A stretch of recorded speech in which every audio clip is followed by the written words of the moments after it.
Do you want to catch a monster fish like this or this? Then you have clicked on the right video.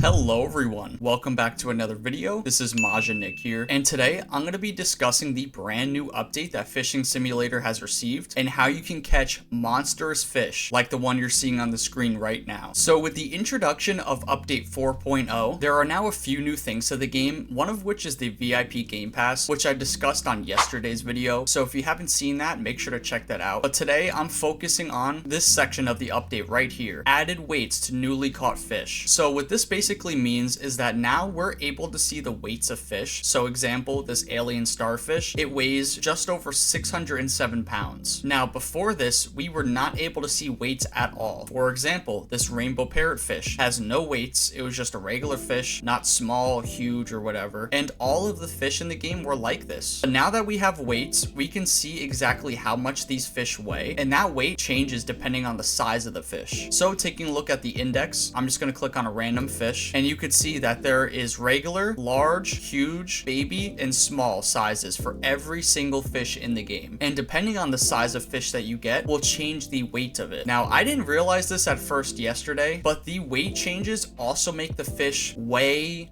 bigger. And just for comparison, here is a huge magma stingray. This is what it looked like before the weight update, and gosh, dude, that's actually so huge. This is a huge magma stingray now, so it's way bigger, and it's honestly way more cool. I'd much rather catch something like this rather than a much smaller fish like this. Now, to actually catch a fish like this, it's really not that hard, but I'm going to explain it to you right now. So there is a set chance to catch different sizes of fish in this game. For the regular sized fish, it's a 50% chance. For the small sized fish, it's 20% chance. For large fish, it's 20% chance as well. And for baby and huges, it is a 5% chance. So that means when you're fishing up something, you have a 5% chance for it to either be a baby fish or a huge fish. So if you want to catch something huge like this, when you fish it up, it will be a 5% chance that it will come out the size of this. Now, if you want to increase the chances of getting these kinds of fish, there are some things that you can do. There are two rods in particular that are going to help you out a lot for this. The first one being Key to the City, which gives you an extra 15%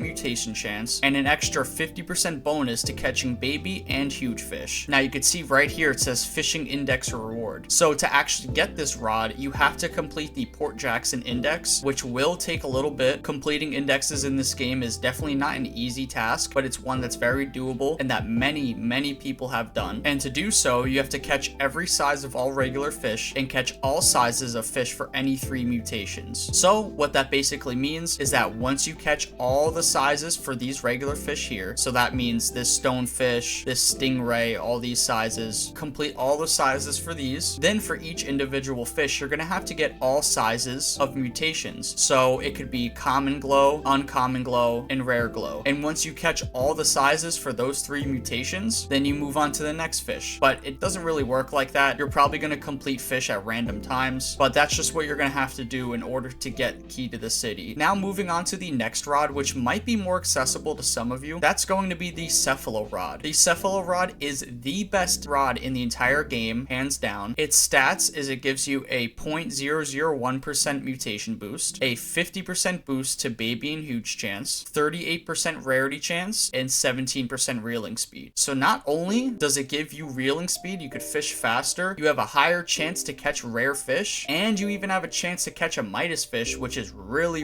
hard to do in this game. But on top of that, you can also get baby and huge fish way easier. Now, to actually get this really overpowered rod, it is obtained through the Wandering Merchant for 850 shards. This is really expensive and really hard to get if you don't spend money on the game. And also, it doesn't really show up that often in the Wandering Merchant. Right now, the Wandering Merchant isn't actually here. He arrives in a day and a half, and he shows up right in this spot where I'm standing on Port Jackson. For you new players that don't really know about the Wandering Merchant, that's where he is. And to get there, this is where you spawn from. You're just gonna walk straight and then go over to the right. and it'll be like a cart with a capybara, however you pronounce it, standing right here where you can buy stuff for shards. So this rod is really amazing, and this rod has gotten me so many good fish. It's helped me catch something like this, a huge chroma stonefish, or something like my Midas red tang, which yes, I only have one Midas fish. It's really painful trying to get these things. I don't know how people get so lucky and get multiple of them. But not only has this rod helped me get those rare fish, but now it's also helping me catch these new colossal huge fish. And I can't wait to see what the new biggest fish is going to be. If I had to guess, I would assume maybe something like Atlantic serpent. This fish is a pretty big fish, or maybe something like the Mosasaurus, because I know this fish is pretty big as well. But I'm assuming the fish that were already originally a big size are going to be so massive now with this new update. But that about wraps up this video. If you guys found this helpful or entertaining in any way, make sure to leave a like and subscribe to the channel, as it really does help me out a lot. And also leave a comment down below. Are you happy with this new update? Do you think the fish weights are something good that's been added? Feel free to voice your opinions down below. But thank you so much for watching, and I'll see you in the next one.